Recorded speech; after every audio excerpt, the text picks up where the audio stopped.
I've watched a lot of bad romance movies. You know the ones I'm talking about. They were written for teenagers, but were actually made by completely out-of-touch Hollywood execs. Your classics. Twilight, The Kissing Booth, and the absolute worst one of them all, After. Now don't get me wrong, there are still a bunch of romance movies that I love to watch and will always go back to for comfort, but when it comes to the teen romance genre in general, it's pretty terrible. So I thought to myself, how do these movies even get made? I'm not asking why they get approved. I'm asking what goes into making them. What do they have in common and what makes them so god-awful? Well, I set out to answer that question and that's exactly what I'm here to do. Here's how to make a teen romance movie. Alright, first of all, let's talk about characters. Let's be honest, not that many teen romance movies out there are vying for representation, so let's go with the tried and true heterosexual white couple. The girl is super quirky. She's awkward and she doesn't have much experience in romance until she meets him. He's a bad boy and a player. The overprotective mom disapproves of him. He probably wears leather because apparently that's the one true sign of rebellion. He's either an alcoholic like Hardin, a stalker like Edward and Hardin, or he just has severe anger issues like Noah Get the car out! and Hardin. It's important to note that they have zero chemistry whatsoever. But that's more the script's fault than anything. I mean, these actors have some really tough lines to work with. You're like my own personal brand of heroin.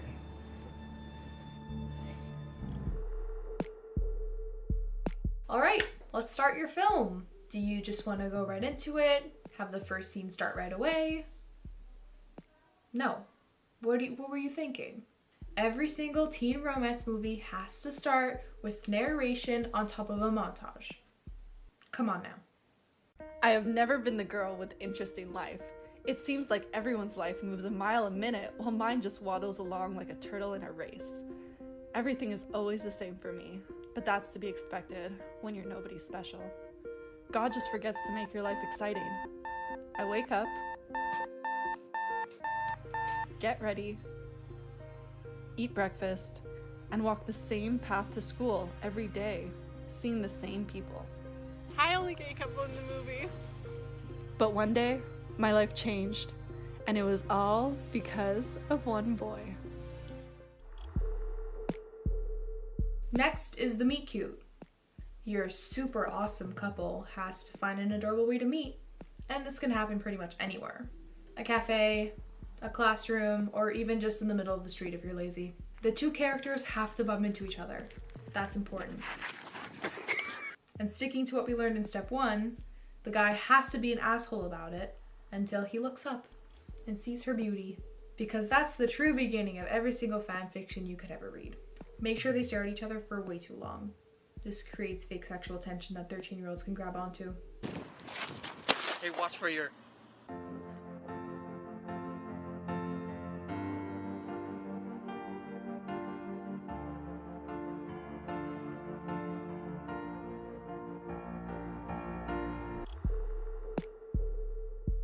Step 3 is the actual romance.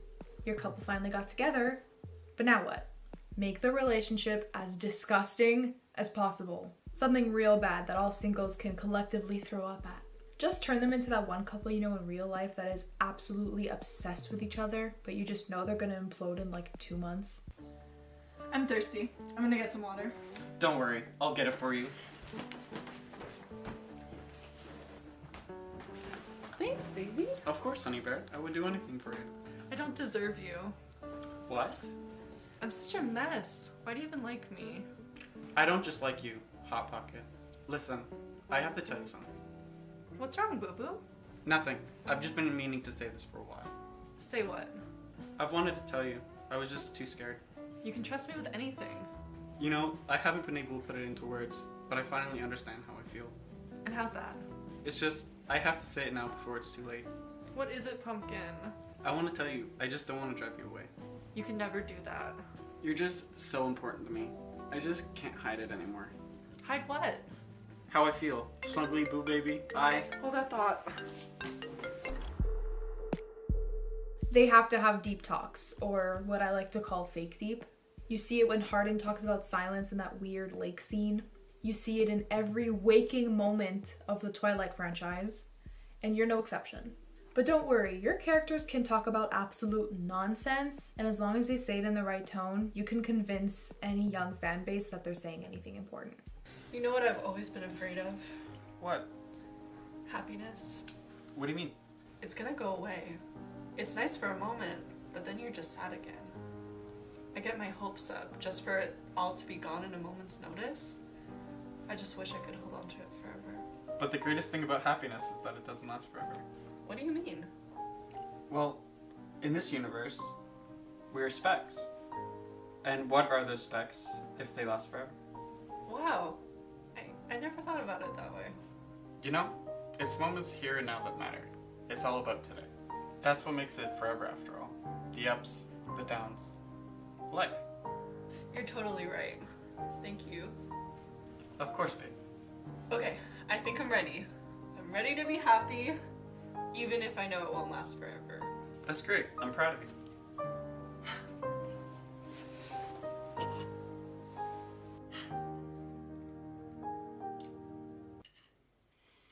It's gone!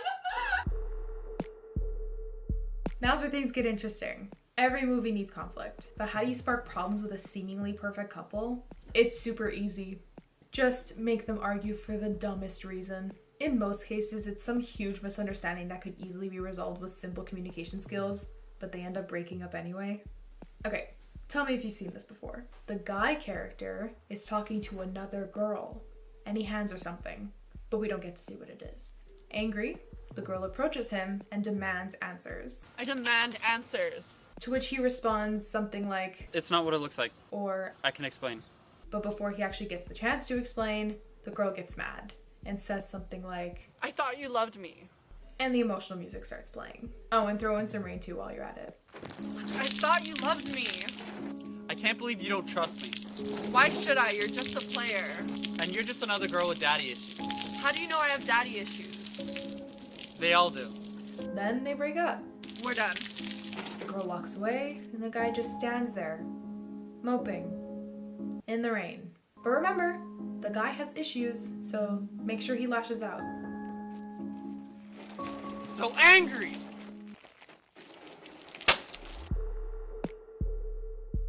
Your couple fought, they're heartbroken, but how do you get your happy ending? Again, it's simple. Allow the guy to explain what happened, and just throw in some romantic bullshit and make it needlessly dramatic. Take note that you're mostly appealing to a female audience, so you're gonna want the guy to apologize for everything, even if you believe he's right.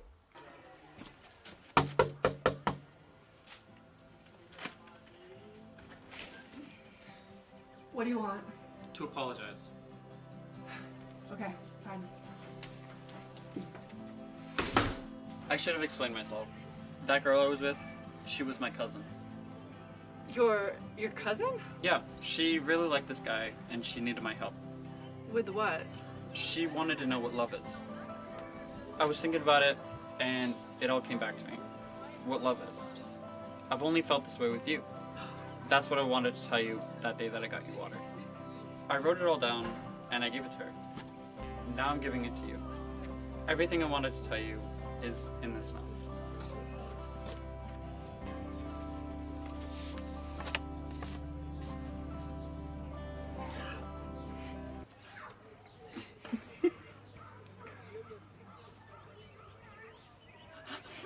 Do you really mean that? Every word. I'm so sorry. I didn't let you explain. I feel so stupid. It's my fault. I shouldn't have talked to my family without your permission. I'm so sorry. I love you. I love you too.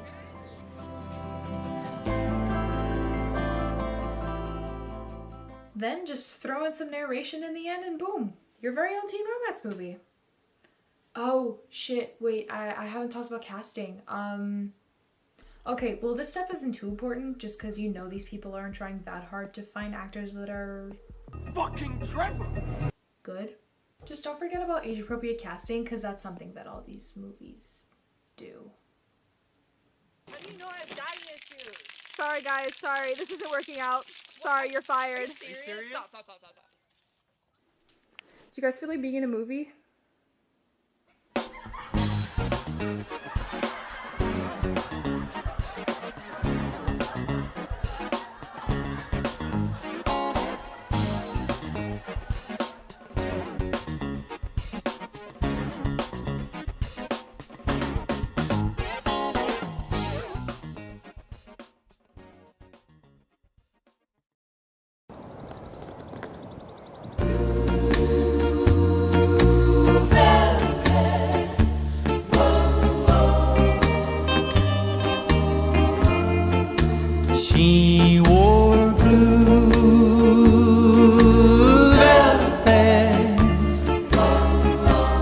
Bluer than velvet was the night.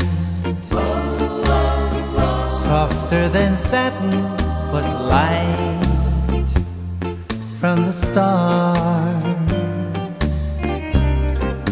She wore blue velvet. Bluer than velvet were her eyes. Warmer than May her tender sighs. Love was ours. Arms of love I held tightly, feeling the rapture grow,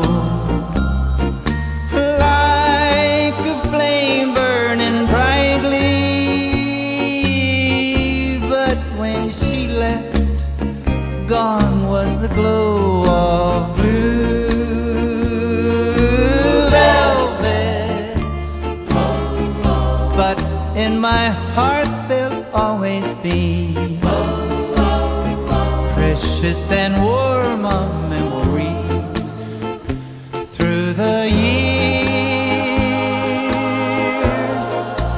And I still can see blue velvet through my tears.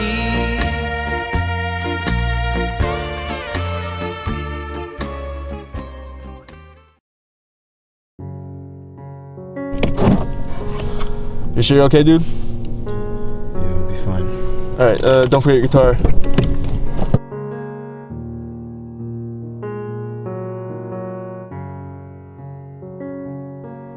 For the first time in my life, I'm not holding on to a secret.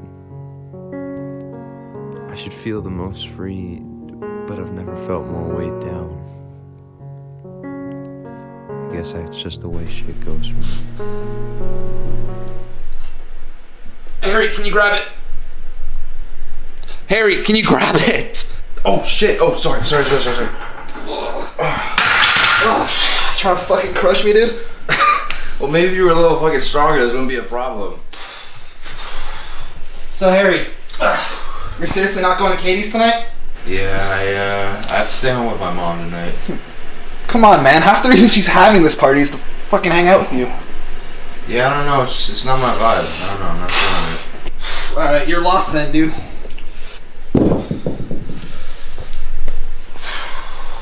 Alright, let's finish this next set. Alright, let's do it.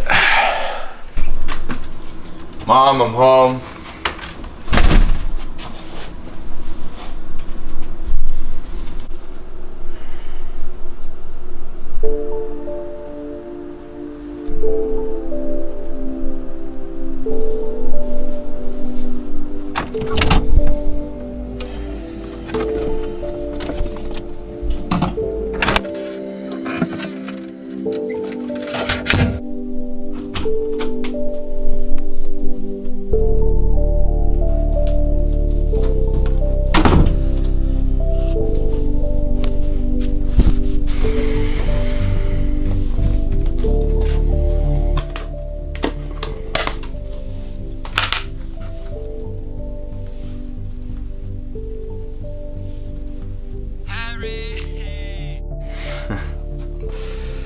Are you drunk?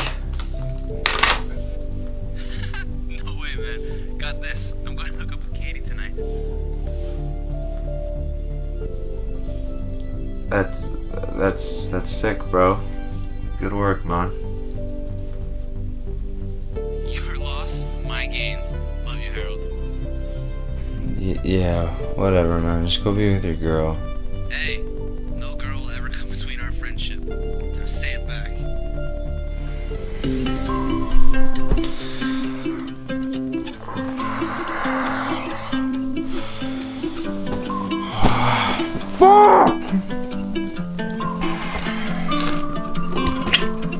I'm writing you this message just so I can say that I love you. I had to let you know that everything about me was you. Yeah. I think it's time for me to leave, but I'll never leave you. I just looked at your picture, so the last thing I did was see you. I'm 29. Do you have any cigarettes? I'm fighting with myself and my sobriety every night. I'm a little short on mine this time, but Twice this week now. Come on. Can't keep doing this for you. yeah, It's the last time, alright? I'll get to you next week. It's alright. You're good at crying, baby. That's alright. It's alright. I wrote you this song to keep when I'm gone. If you ever feel alone, you're gonna cry, baby, that's alright. It's alright.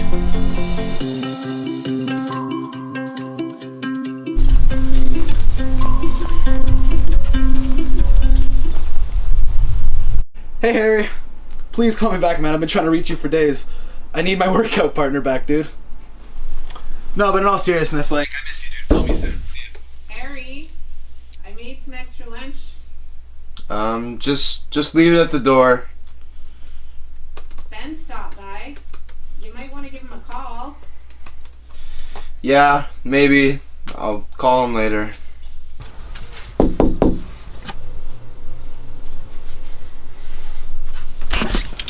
Hey Harry, I tried to call you, but there was no answer, so just came by. Oh, shit, sorry, my bad. Don't worry about it. My mom just wanted me to bring you guys some casserole. Oh, well, come in, man. You must be freezing. No, actually, sorry. I gotta go. I got Katie waiting for me in the car. Oh. Okay. Alright, well, it was good seeing you, I guess. I'll see you later, man. I'll talk to you soon. Yeah, bye. See you.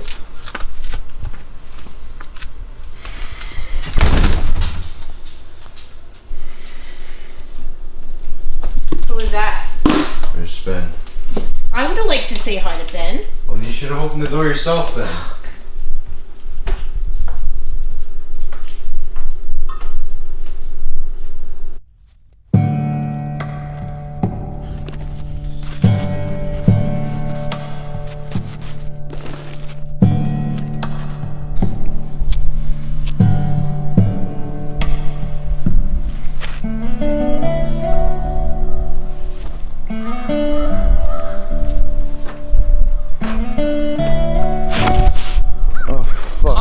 Just me.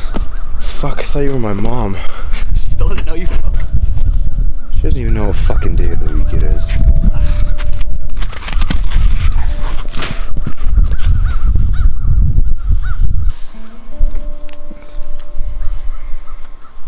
So what's up, man? I feel like we barely see each other anymore. Yeah, I don't know. I've been kind of busy, and I also just I assumed you were with Katie the whole time anyways. Dude, you know I never pick a girl over you. Plus, she wasn't really my vibe either.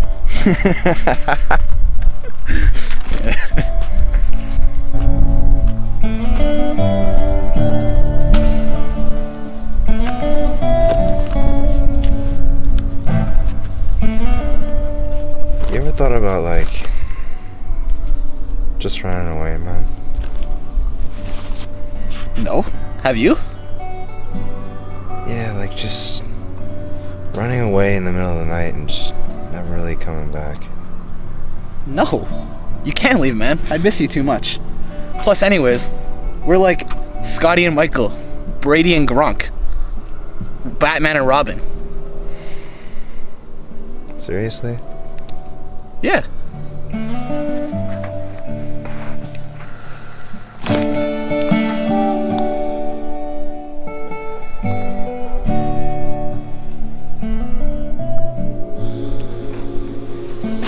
What the fuck? Ben, I didn't email this.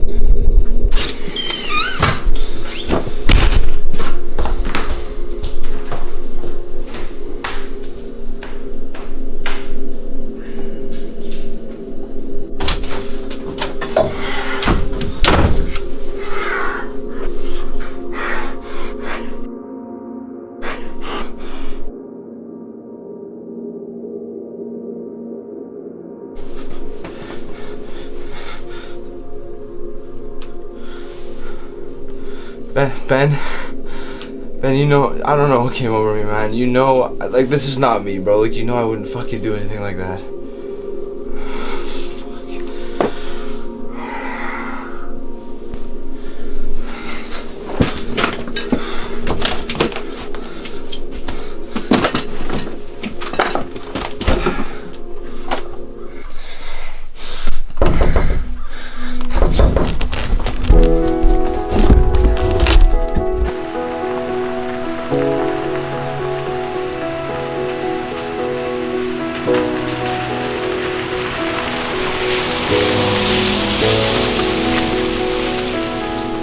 I'm in my bed, you're not here, and there's no one to blame but the drink and my wandering hands. Forget what I said. You got anywhere to go? It's not what I meant. Yeah, I know it. And I can't take it back, I can't unpack the baggage you left. What am I now? What am I now? What if I'm someone I don't want around? I'm falling again, I'm falling again, I'm falling. What if I'm down? What if I'm out?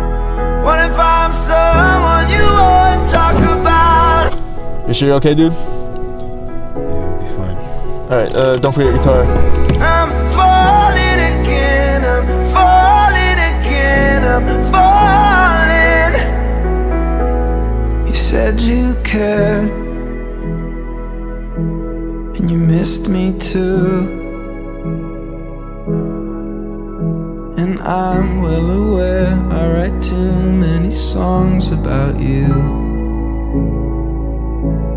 And the coffee's out at the Beachwood Cafe, and it kills me 'cause I know we've run out of things we can say. What am I now? What am I now? What if I'm someone I don't want around? I'm falling again, I'm falling again, I'm falling. What if I'm down? What if I'm out? Like, this is not me, bro. Like, What you if know I'm I'm fucking someone you won't talk about? I'm falling again, I'm falling again, I'm falling. And I get the feeling that you'll never need me again.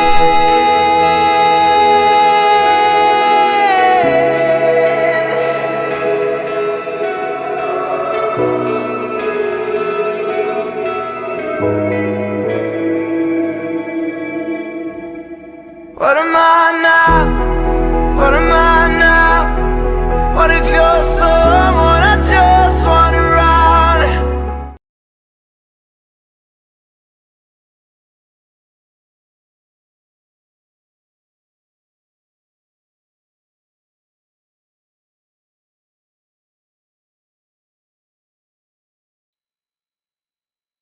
Hello, old friend.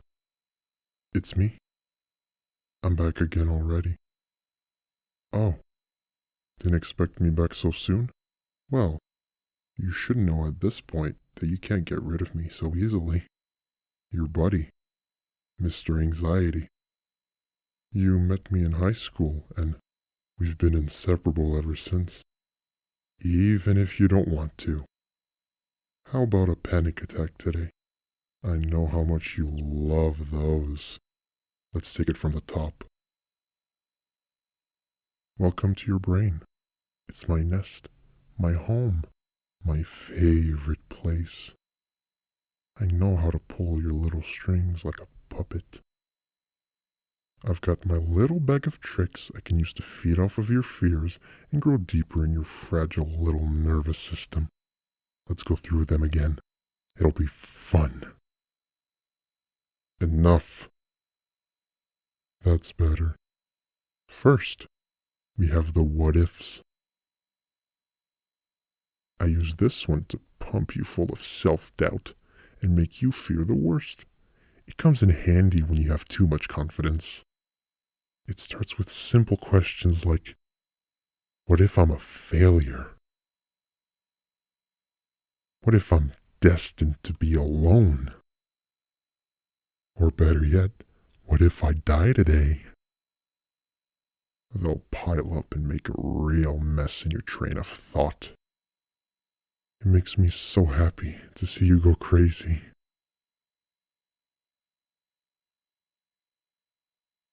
Get up. We're not done.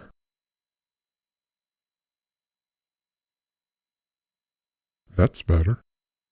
Next, I'll make you so confused that even reading a clock will be unbearable.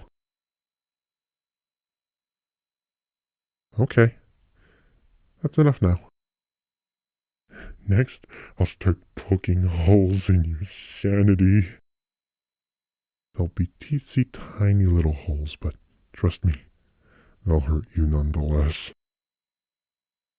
Hole after hole after hole after hole.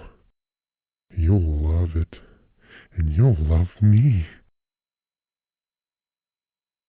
Finally, I'll take a physical toll on you, friend. I'll take away your breath by restraining your lungs. I'll make your head pound until you can't even open your eyes. I'll make your heart weigh 1,000 pounds so you can't get up no matter how much you try. You'll want me gone, but I'll stay. You'll want me to stop, but I'll keep going. You'll beg, and I won't relieve you of your pain. After all, I live in your brain. But all good things must come to an end. You'll breathe. The pain will go away slightly. You'll be able to think, and I'll go take a nap.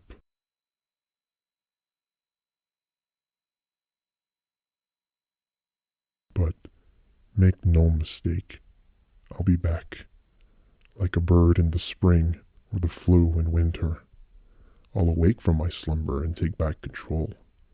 And we'll do this little dance again and again and again and again and again and again and again and again.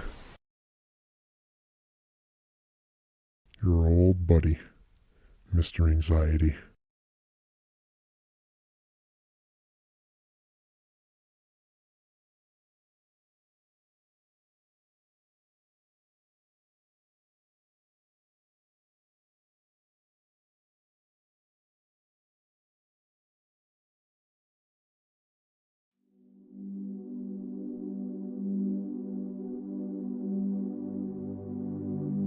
People can be surrounded by many people, but feel quite alone if they don't feel a strong sense of connection to them. They can also be surrounded by very few people, but not feel lonely at all if those relationships are marked by trust, by open communication, and a sense of real companionship.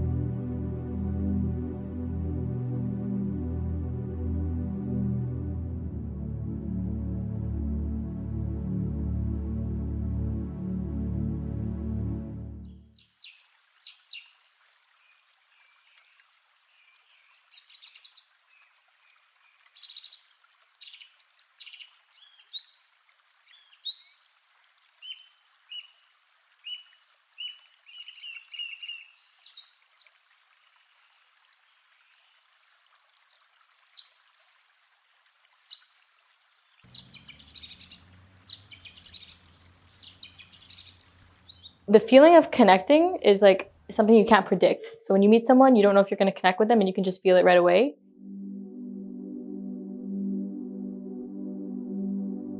Even if you're not someone who deals with loneliness, everyone feels lonely at one point in COVID because we're also isolated. So it was really good for me, like when we do the group FaceTimes, because it felt like normal times again.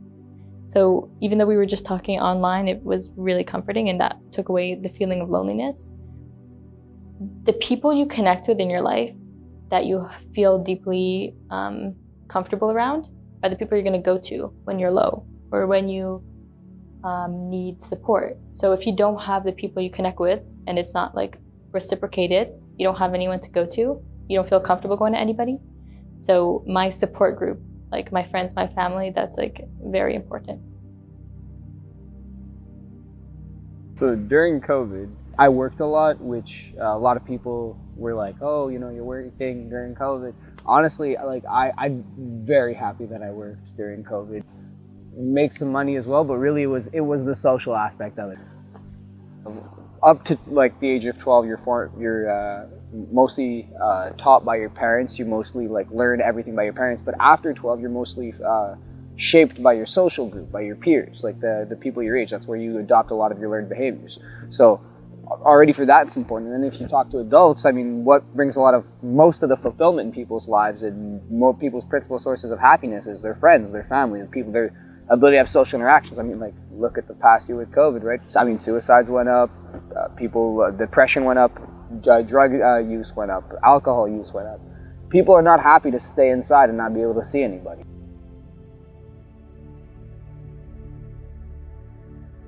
So I'm in the Youth and Adult Correctional Intervention Program. This is my second year. So the main thing that they teach you like right off the bat is that you have to build a connection in order to help them and for the process to work, because if they don't, then there's no respect and they won't listen to you and they won't change their ways or their behavior. A lot of it has to do with connection and building a relationship between the social worker and the children to be able to gain trust from them and to help them in their future.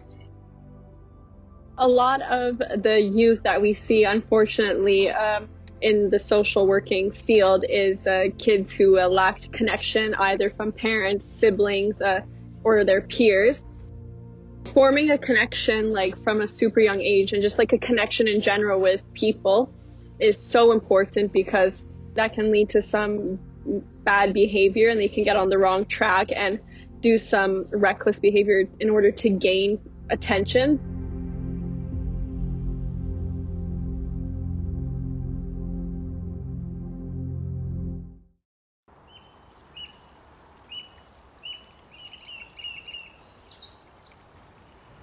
There was one lady, because we were getting ice cream cones outside.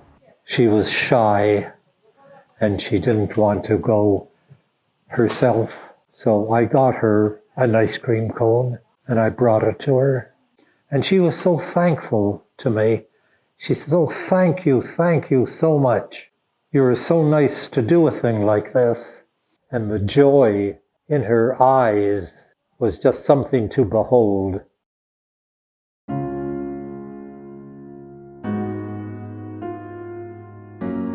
Being in this retirement place, I like to connect with the people, with my peers. This was about 3 years ago, and 2 new people came in to sit down. I came over to them and I said, welcome to this place. And I said to them, oh, where do you come from? They said, oh, we come from a place and you wouldn't know where it is. That's the same answer that I give when people ask where I come from, because I come from Prince Rupert, which is a little town on the BC coast near Alaska. And it so happens this man was born in the same hospital that I was born in, and we became very good friends. So you never know the surprises that you get by conversing with strangers. I spent the past 10+ years taking care of my parents. When we talk about connection, when we talk about the human impact one can have, very familiar with it, because when you're dealing with the elderly population, the impact is visible. You get to see how it changes their mood. They're not, basically there's no filter really. You see when they're happy, when they're sad, when they're not well. So my mother has dementia, vascular dementia. She understands her surroundings, but there are moments where she is not aware. So it's on and off, and it's very hard to gauge. She was living in a residence, and when COVID hit, it was a complete lockdown, and we had no access to her. She was alone with her four walls, day in and day out. There was no more reason for her to get out of bed because there was nothing going on. So what we did is at one point we decided to move her out, and we moved my mother into a more home-style long-term care. So it's a home run by a lady who is taking care of, well, including my mother, there are 5 women in that home that she's taking care of. And so she's got constant care 24/7, but it's not just the care. It's the attention, that there's always somebody present. She opens her eyes and there's always somebody in front of her, whether it's the caregiver or another one of the residents. Just the quality of life, things that we take for granted, okay, was an amazing revelation for her, because somebody was talking to her, taking the time to see how she was doing. There was music playing. She's happier. Her skin color is better. She's eating better. She's smiling. And it just changed her life around. Connection means absolutely everything. And it doesn't need to be like serious all the time. It can be super like banal. And just talking to someone like in a car, having a conversation, drinking coffee. It always feels nice to share those moments with others. During COVID, we were kind of imposed to be alone. And there's a distinction between being alone and being lonely. Being alone on a personal level is not a problem. I love it personally. I think it's important for everyone to embrace their solitude and be comfortable by themselves, and just to get to know yourself, because we're so caught up in our daily lives, in school, in work, and we tend to forget like who we are, what are our values, what do we like to do. And then when building relationships with others, I feel it just makes it so much better. Because if individually you're comfortable and you know like your worth, when you combine that with someone else, your energies just, you enjoy it much more.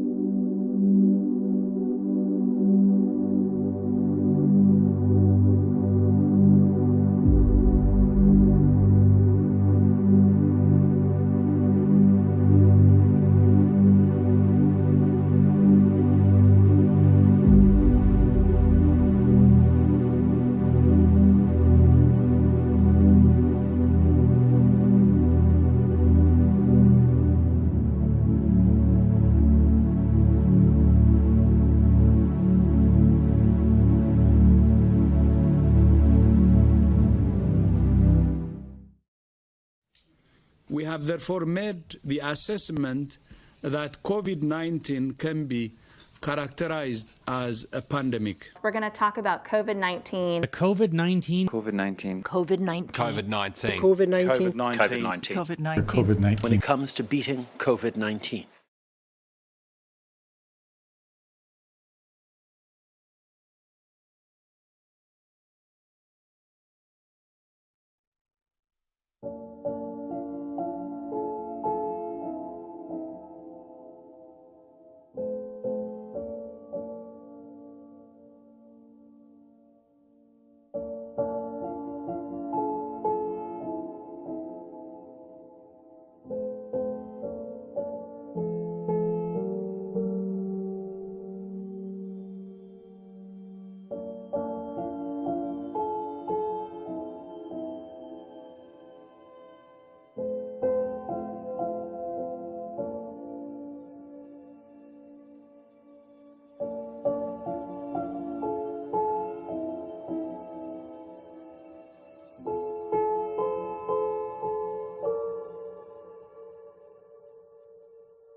When I was a child, I once asked a bemused relative, "Why are there no Jewish elves?"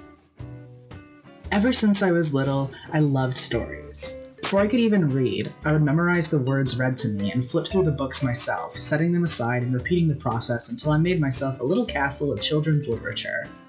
But as I got older, I noticed something strange.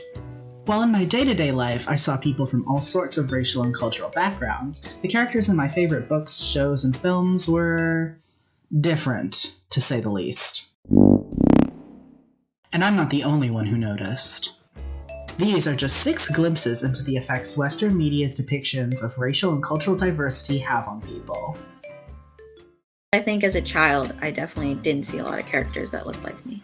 I've always had a thing for acting, and I always wanted to be a movie star as a kid, and, not seeing a lot of people that look like you makes you feel like that's not something that's possible, In recent years, I've seen more representation of Muslims or Arab Muslims. What does it look like? In a lot of our media, most of the time when we're talking about Muslims, they're gonna refer to them as terrorists. Basically, the majority of the time, Muslims are the bad people who have done something horrible. I find that they represent Indian or Pakistani or brown women, very culturally meek or weak. She's a belly dancer or this maiden who needs to be saved. And a brown man is often a terrorist. It's hard because a lot of people who are not represented, it's like we don't even think about it anymore, right? We know what we have and we deal with that. And I think that so much has been internalized with us to say, well, this is normal, so we don't even think about it, really.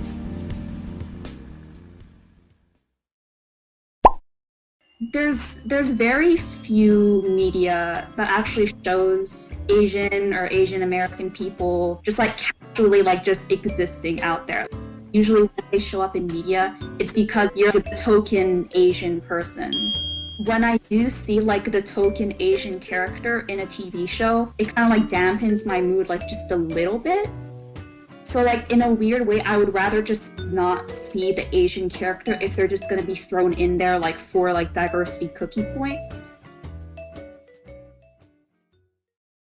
In terms of things created by the West, they tend to have token characters. I think it's really great if they have 2 or 3. Asians specifically, they're typecasted a lot, and those are for nerds, ninjas, possibly evil people, which is not that great. I think what would be really good would be a character who, as someone who has this as part of their identity, but it doesn't define them, but it's also at the same time not an avoidable fact about them. I don't want someone to sit down and be like, I am here to create an Asian character. I want them to make a character who happens to be Asian.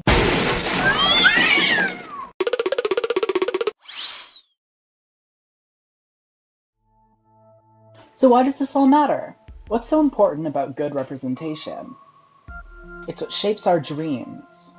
It humanizes us. It's how we share our stories. It tells people we have a place in this world. It tears down the idea of the other.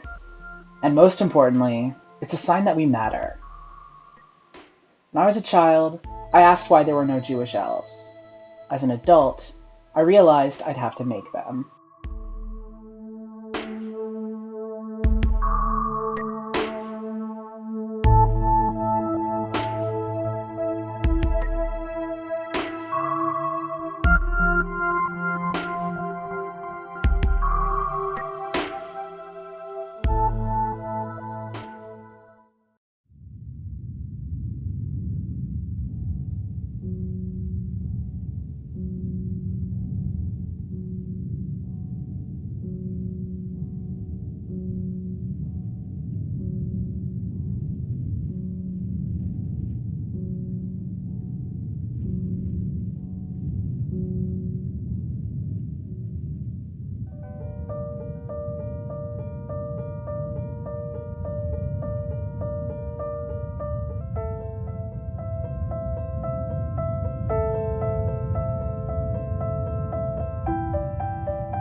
I've watched a lot